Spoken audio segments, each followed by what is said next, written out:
Assalamualaikum warahmatullahi wabarakatuh. Halo teman-teman semuanya.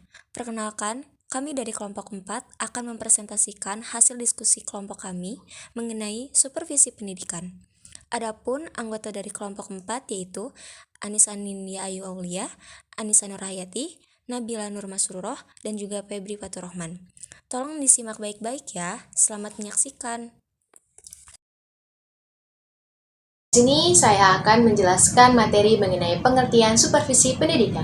Supervisi pendidikan berasal dari bahasa Latin yaitu supervideo yang bermakna mengawasi atau mengevaluasi kinerja pegawai. Orang yang melaksanakan supervisi pendidikan disebut dengan supervisor. Supervisor adalah seorang kepala sekolah, pendidik sekolah, atau pengawas. Proses pelaksanaan supervisi dirancang dan disiapkan secara khusus untuk mendukung guru dan supervisor dalam memanfaatkan pengetahuan dan keterampilan mereka dalam memberikan pelayanan kepada orang tua peserta didik dan sekolah. Untuk selanjutnya, pengertian supervisi pendidikan menurut para ahli. Menurut Mulyasa dalam Wahyudi tahun 2009, halaman 97 menjelaskan bahwa dalam penerapan supervisi kerap dipakai bergantian dengan istilah pengawasan, pemeriksaan, dan juga inspeksi. Baik, di sini saya akan memaparkan materi mengenai fungsi supervisi pendidikan. Menurut Sutisna, dalam Wahyudi beranggapan bahwa secara makro supervise memiliki beberapa fungsi, yaitu yang pertama sebagai penggerak, yang kedua yaitu layanan untuk memajukan pengajaran, dan yang ketiga yaitu meningkatkan pendidikan. Fungsi-fungsi supervisi pendidikan itu terbagi menjadi 5 poin, yaitu yang pertama menyelenggarakan inspeksi tim dosen admit. Seorang supervisor perlu mengadakan inspeksi terlebih dahulu sebelum melakukan pelayanan. Hal tersebut bertujuan untuk melakukan survei, struktur, metode, cara, dan sistem pendidikan yang ada. Sehingga kedepannya kita bisa menemukan permasalahan dan kekurangan apa saja yang ada. Lalu yang kedua, ada penelitian hasil inspeksi berupa data. Dalam pelaksanaannya, hasil inspeksi yang berupa data harus diolah terlebih dahulu sebelum dijadikan subjek penelitian. Hal tersebut berfungsi agar kita dapat menemukan prosedur dan teknik yang efektif sehingga nantinya supervisi yang dihasilkan dapat berjalan dengan baik. Lalu yang ketiga ada penilaian. Upaya ini dapat mengetahui fakta yang mempengaruhi seluruh fakta persiapan, penyelenggaraan, dan hasil pengajaran merupakan fungsi kegiatan penilaian. Lalu yang keempat ada latihan. Pelatihan diadakan sebagai upaya perbaikan dan peningkatan. Hal tersebut bisa dijadikan sebagai solusi atas permasalahan yang dihadapi. Contohnya itu pelatihan seperti seminar, lokarya, atau workshop, pameran atau pertunjukan mengajar, observasi, dan simulasi. Lalu yang terakhir itu ada pembinaan. Lanjutan yang berisi perkenalan cara-cara baru yang dapat memotivasi, membimbing, dan memberi dorongan dan juga semangat upaya agar guru tertarik dan mau mengaplikasikan metode. Hal ini dapat membantu guru dalam menanggulangi kerumitan dalam penggunaan metode baru tersebut. Selanjutnya yaitu mengenai tujuan supervisi pendidikan. Dalam bukunya, Piet A. Sahertian mengungkapkan bahwa tujuan supervisi yaitu untuk melayani dan membantu meningkatkan kualitas mengajar guru yang dimana berpengaruh terhadap peningkatan mutu belajar siswa. Tujuan supervisi adalah untuk melayani dan membantu memajukan mutu siswa dalam belajar, tidak hanya mengoreksi sejauh mana kemampuan guru dalam mengajar, namun juga untuk mengembangkan potensi guru sehingga nantinya lebih berkualitas. Sekian pematerian dari saya lanjutkan kepada rekan. Baik, pematerian selanjutnya yaitu mengenai prinsip supervisi pendidikan. Sebagai supervisor, maka kepala sekolah harus menjalankan tugasnya dengan mencermati apa saja prinsip-prinsip supervisi agar dalam pelaksanaannya berjalan dengan baik. Prinsip supervisi pendidikan terbagi menjadi 4. Yang pertama mengenai prinsip ilmiah. Adapun ciri-ciri yang terkandung dalam prinsip ilmiah ini, yang pertama yaitu pelaksanaan supervisi dilakukan dengan mengacu pada sumber informasi. Yang kedua yaitu untuk mendapatkan informasi, perlengkapan perekaman informasi semacam angket, observasi, obrolan individu, dan sebagainya. Yang ketiga yaitu aktivitas supervisi dilakukan secara tersusun dan telah direncanakan. Prinsip yang kedua yaitu prinsip demokratis. Demokratis mempunyai makna menjunjung tinggi harkat dan martabat guru, bukan karena atasan ataupun bawahan. Seperti pelayanan dan bantuan yang diberikan kepada guru karena adanya ikatan kemanusiaan yang erat serta bersahabat, membuat guru merasa nyaman dalam meningkatkan kinerja dan tugasnya. Prinsip yang ketiga yaitu prinsip kerjasama. Seperti istilah supervise yang berbunyi sharing of idea, sharing of experience, yang mempunyai makna mendorong, memberi support, memotivasi guru, sehingga mereka merasa tumbuh bersama. Yang keempat yaitu prinsip konstruktif dan kreatif.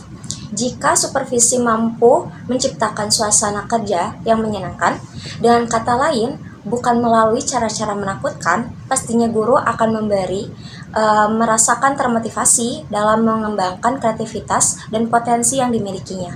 Mungkin cukup sekian pemaparan dari saya kembalikan kepada rekan saya. Nah, teman-teman, di sini ada implementasi supervisi pendidikan. Nah, di dalam supervisi pendidikan itu ada teknik-teknik supervisi pendidikan ya. Yang pertama ada teknik yang bersifat individual, yang kedua ada teknik yang bersifat kelompok. Yang pertama teknik bersifat individu, kunjungan kelas. Kunjungan kelas, supervisor atau kepala sekolah datang ke ruangan kelas untuk melihat bagaimana metode yang dipakai para guru ketika memberikan pengajaran di kelas. Tujuannya, supervisor dapat memperoleh informasi mengenai situasi dan kondisi sesungguhnya selama guru memberikan pengajaran, yang nantinya informasi tersebut dapat menjadi bahan untuk berbincang dengan guru terkait kesulitan apa yang biasa dialami ketika mengajar. Dan fungsinya untuk mendorong dan memotivasi para guru agar lebih memaksimalkan kinerjanya dalam proses memberikan pengajaran, memberikan kesempatan kepada guru agar lebih berpengalaman. Yang kedua ada observasi, teman-teman, yang ada observasi langsung. Observasi langsung adalah observasi yang dilakukan dengan mengamati dan mendatangi lokasi secara langsung. Observasi tidak langsung, observasi ini dilakukan secara tidak langsung, dapat dilakukan dengan merasakan dan mendengarkan penjelasan dari seorang narasumber yang tidak diketahui oleh para guru ataupun murid. Tujuan dari observasi sendiri yaitu untuk menganalisis berbagai kendala yang dihadapi oleh para guru dalam usaha memperbaiki hal pembelajaran, terutama dalam membantu mengubah cara mengajar guru agar menjadi lebih baik lagi yang nantinya akan memberikan dampak positif terhadap kemajuan para murid.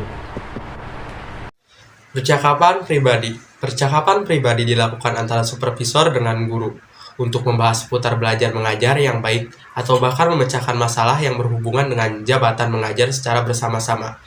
Tujuan percakapan pribadi ini, satu, memberikan dorongan dan arahan dalam memecahkan berbagai kendala yang dihadapi, kedua, memberikan pengembangan pengajaran yang lebih baik, ketiga, memperbaiki kekurangan yang sering dihadapi guru dalam menjalankan tugasnya di sekolah, yang terakhir, menghilangkan seluruh prasangka tidak baik yang ada.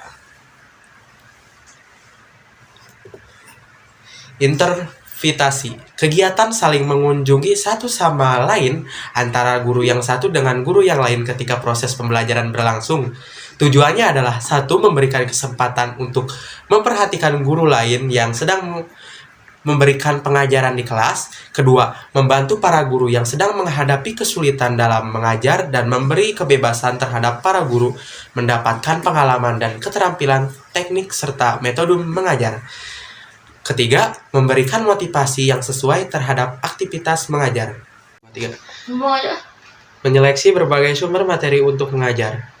Bertujuan agar materi yang disampaikan guru di dalam kelas sesuai dengan kurikulum, sehingga nantinya tidak ada penyimpangan dalam penyampaian materi.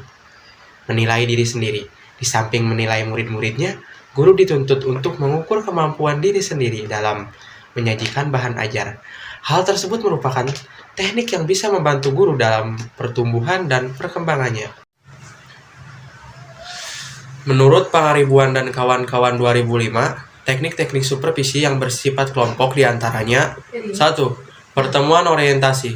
Pertemuan orientasi ini dilakukan antara kepala sekolah bersama guru dengan tujuan untuk menghantarkan guru tersebut memasuki kondisi dan situasi kerja yang berbeda. Saat pertemuan orientasi ini, supervisor menyampaikan penjelasan terkait berbagai hal yang penting yang harus dilaksanakan oleh guru pada saat guru meningkatkan kualitas profesionalismenya, juga melakukan tugas mengajar. Lalu kepala sekolah meminta pengarahan dari para guru terkait apa saja yang perlu diperbaiki. Terdapat beberapa poin penting yang harus disampaikan oleh kepala sekolah kepada guru, antara lain pola kerja yang dijalankan sekolah, prosedur administrasi dan organisasi yang ada di sekolah. Suatu sistem yang telah dirancang harus beruntut sebagaimana mestinya. Berbagai prospek data yang dapat digunakan oleh guru dalam meningkatkan kualitas dirinya. Selalu ingat akan hak dan kewajiban guru saat menjalankan tugasnya. Selalu ingat juga terhadap faktor yang membantu kita untuk mencapai keberhasilan dalam belajar.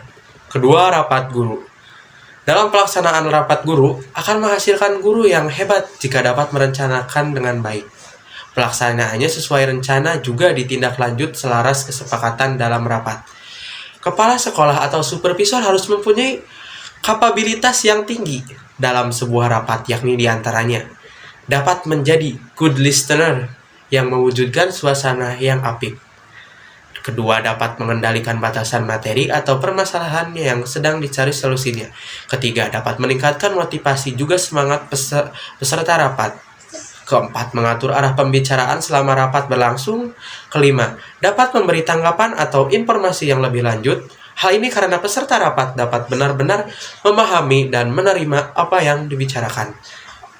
Kelima, selalu menjadi penetral dan penengah di setiap rapat hingga menemukan kesepakatan bersama.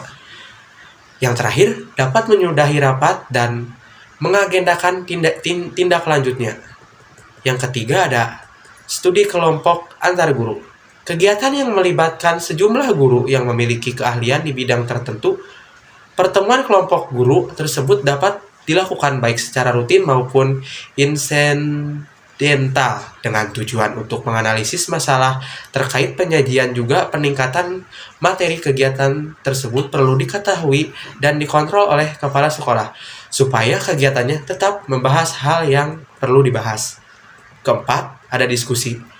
Saling tukar pendapat dengan menempuh proses konversasi atau pembicaraan antara dua orang atau lebih terkait suatu permasalahan yang harus dicari jalan keluarnya. Yang kelima ada lokakarya atau yang sering biasa kita sebut workshop. Lokakarya dapat diartikan sebagai pertemuan antara pakar ahli. Di sini yang dimaksud adalah sejumlah guru untuk membahas masalah dan juga mencari cara dalam menyelesaikan permasalahan. Karakteristik lokakarya antara lain, satu, masalah yang sedang dibicarakan harus muncul dari pribadi gurunya. Kedua, harus dapat memaksimalkan setiap aktivitas baik mental maupun fisik saat kegiatan berlangsung. Hal ini dilakukan agar permasalahan yang sedang terjadi dapat segera menemukan titik terang dan para guru berhasil menjangkau tingkat yang lebih tinggi dalam menghadapi setiap permasalahan.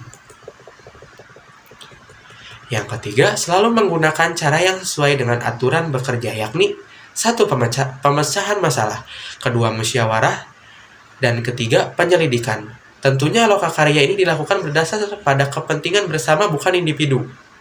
Memilih pembicara yang sudah berpengalaman, cakap, juga kompeten agar dapat memberi bantuan secara maksimal. Selalu menjaga kehidupan kita agar selalu tenang dan nyaman. Juga selalu mengupgrade diri baik dalam ilmu pengetahuan, perkataan, maupun tingkah laku kita. 6. Tukar-menukar pengalaman. Saling tukar-menukar pengalaman, sharing of experience, dilakukan agar setiap orang dapat belajar dari pengalaman orang lain. Pelaksanaan sharing ini harus sesuai dengan aturan di bawah. Menetapkan haluan atau arah yang mufakat. Kedua, menetapkan bahasan masalah mana yang paling fundamental. Ketiga, tak melupakan bahwa setiap orang memiliki hak untuk menyampaikan pendapatnya. Dapat menyimpulkan hasil dari sharing of experience yang dilakukan Malim Purwanto menyampaikan pada bukunya Administrasi dan Supervisi Pendidikan bahwa supervisi yang dilakukan secara berkelompok dapat dilakukan dengan cara diantaranya 1. Adanya pertemuan atau rapat. 2. Mengadakan diskusi kelompok. 3. Mengadakan penyuluhan atau pelatihan. In-service training. Prosedur pelaksanaan supervisi pendidikan. Di sini ada 3 tahap ya. Yang pertama ada persiapan awal, yaitu meninjau informasi atau fakta di lapangan terkait kondisi pada guru sekolah. Kedua, setelah menemukan guru yang lemah, kemampuan mendidiknya selanjutnya cari tahu di kelas mana ia mengajar. Ketiga, supervisor menyiapkan beberapa alat untuk melakukan supervisi. Keempat, dan yang terakhir, guru mencoba mengkoreksi dan menintrospeksi dirinya terkait kemampuan mengajarnya. Di dalam pertemuan awal ini ada 5 poin yang harus diketahui, yaitu membangun kekerabatan yang akrab dan hangat. Kedua, memahami keadaan atau situasi guru. Ketiga, bila guru nyaman, pastinya akan menciptakan hubungan kerjasama yang harmonis antara supervisor juga guru yang bersangkutan. Keempat, pembicara akan mengarah pada faktor apa saja yang menyebabkan guru ini lemah kemampuan mengajarnya. Kelima dan yang terakhir, membuat spekulasi atau asumsi dari awal pertemuan hingga akhir kegiatan. Proses supervisi. Ada persiapan. Guru dan supervisor memasuki ruangan kelas. Ketiga, sikap supervisor. Keempat, cara mengamati. Dan kelima, mengakhiri supervisi. Yang ketiga ada pertemuan balikan. Ada 7 poin teman-teman semuanya. Yang pertama ada sikap supervisor. Kedua ada refleksi. Ketiga ada evaluasi supervisor. Keempat ada diskusi bersama. Keempat ada kesepakatan. Keenam ada penguatan, dan terakhir yang ketujuh ada tindak lanjut. Sekian video pemaparan dari kelompok kami. Kami harap apa yang disampaikan membawa manfaat bagi semua teman-teman. Terima kasih.